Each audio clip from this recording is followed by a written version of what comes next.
So this is a new wheel cleaner design with the added lock security of the front serrated set screw, which basically doubles the holding force on this.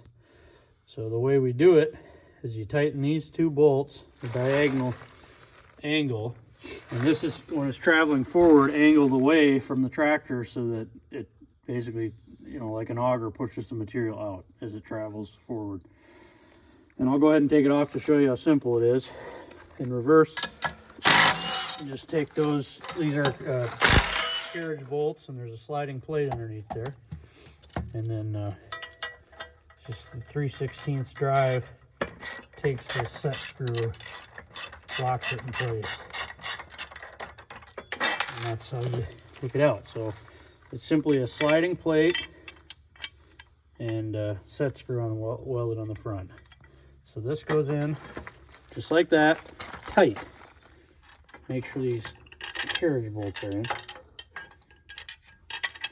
I like to start those with the nut on them before I even put it in there, actually.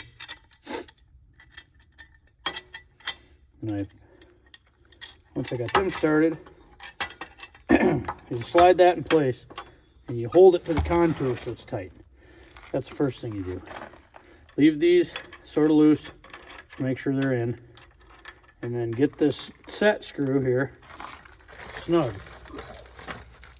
You can see it coming down on the rim. Just get that started. You don't have to tighten it. Just get it started so that it stays. Make sure everything's, you know, tight.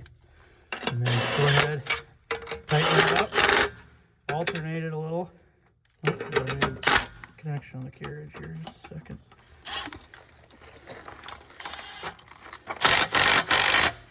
Alright, so I like to do it by hand, but you guys do what you want.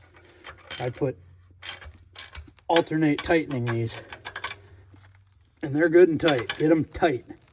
Okay, now that makes sure it's good, but it's good. And then I give this set screw just a couple clicks until it starts to lift. No need to go crazy with that, but it locks. These serrated teeth will not back off of here, and you cannot get this out. All right.